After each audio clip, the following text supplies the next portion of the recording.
All right, we got this job, and there's a lot to break. Neighbors have a tile roof. There's a lot of delicate plants. There's a copper cover there, windows. Guys are covering up a Japanese maple. All right, I've got to pull out some of these slates here.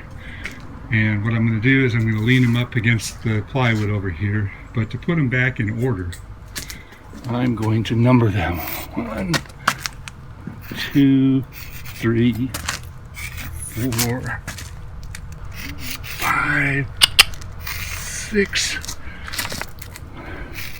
7. Looks like a hopscotch field here. Now I'm going to pull them all out. I'm going to take a photograph of it, and hopefully we'll be able to get it back together when it's all done.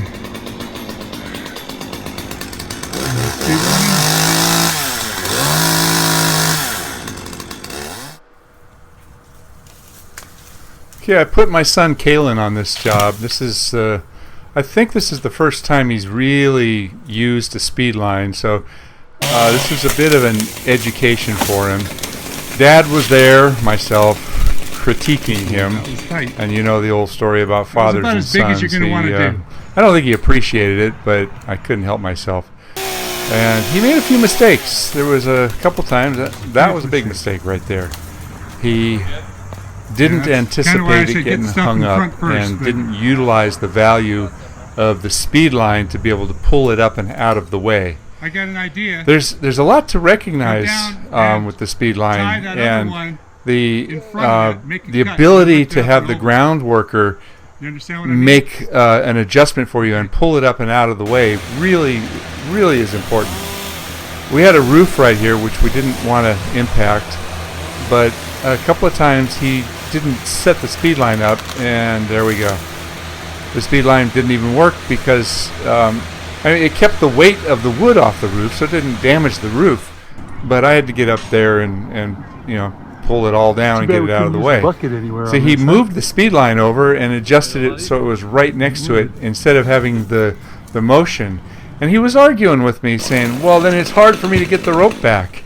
Well, it really isn't. You can always flip the rope back, and the ability for the ground worker to be able to pull it away is huge.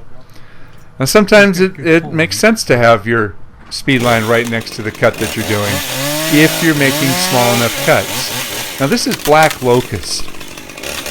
Black locust is one of the best firewoods there is. It's an incredibly hard but also incredibly heavy wood. And even some of the limbs were a lot heavier than we anticipated. Notice that we put plywood down on the lawn because we were SPEEDLINing some chunks down and some pieces of wood and trying to protect this property as much as we possibly can. Now here he's in a little bit of a situation where he's trying to figure out how big of a piece to take. And he made a wise decision. At first he was going to do the whole thing and decided to cut it into 2 pieces. That one that comes back towards him it would have easily hung up. There's a stub between myself and him that could have hung up everything. Let's see how it goes here. Oh, did I tell you this tree has thorns? It's a nasty tree. Really heavy hardwood, and everywhere you work, tag the roof a little bit, but no weight. All the weight was kept up in the air, so when a branch brushes a roof like that, it rarely does any damage at all. There we go. Cleared the roof. When you start getting into the wood, you absolutely have to be careful.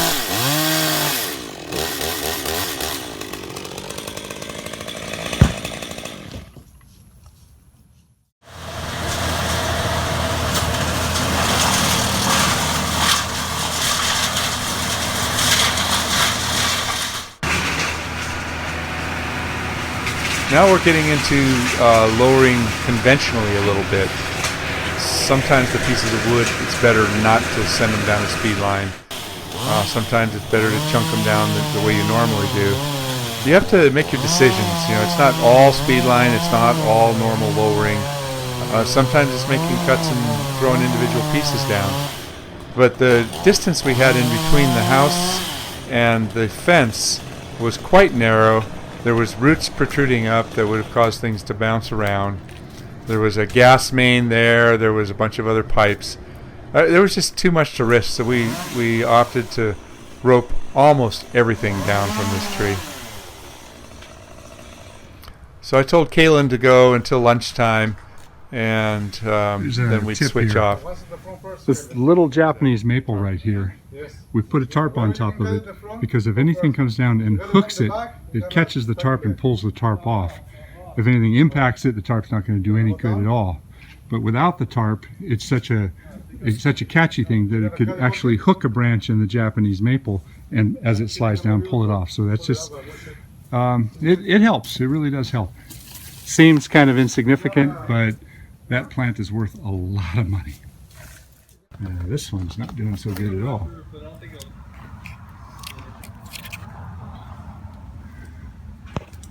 We've got some good foliage on it, but going all the way down into here, we're going to lose this one.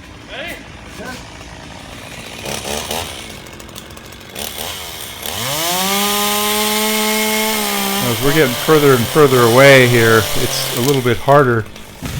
And I was really pushing him hard to utilize the rope to pull things up level so they'd come sliding down. Jorge didn't do that on that last cut. He didn't give it enough of a pull. There he's got it much better. Notice how much smoother it is when you pull it up tight. And the problem is if you make too heavy of a cut, you don't have the control to pull things up. So you really have to work well between the climber and the grounds worker. That was kind of a funny cut there. Probably should have dropped it a little bit differently, and the ground worker probably should have let it slide a little bit further rather than holding it tight. Wasn't a big deal, but all those little mistakes, they do slow down the job. Let's see if he does any better on this one. This cut was a little bit better. He did drop it.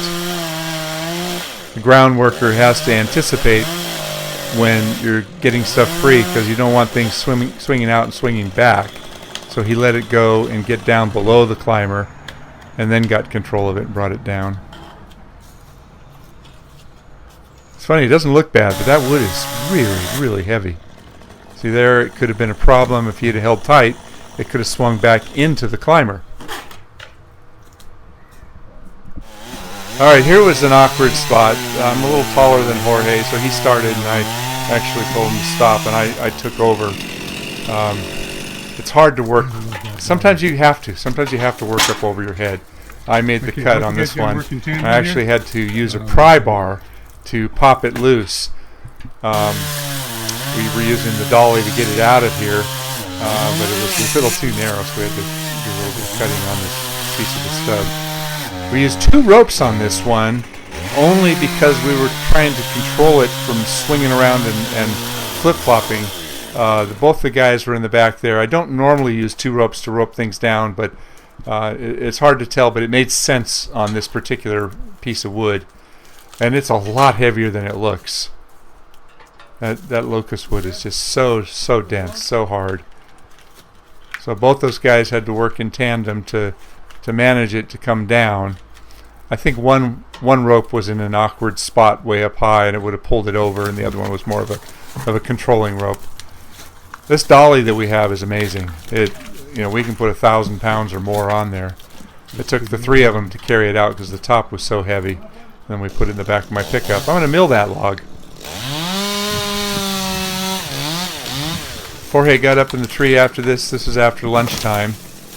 And he started taking pieces that were just a little bit too big. He shouldn't have taken that last 5 or 6 feet of the wood off because it didn't allow the guy on the ground to pull it up tight. It actually was jerking him down. If you get in a hurry when you're doing speed lining and you try to take pieces that are just a hair too big, you're not doing yourself any favor because the guy managing the rope can't help you out.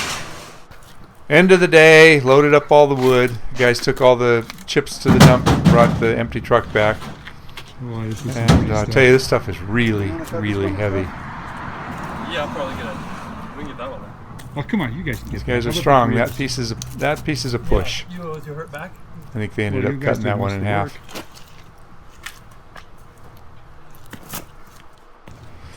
it does our stump grinding, and that's going to be a bear. Thanks for watching. I appreciate all the comments and all the subscribers that tell me how they appreciate the channel. I try to keep these as educational as possible for anyone that might want to do this kind of work.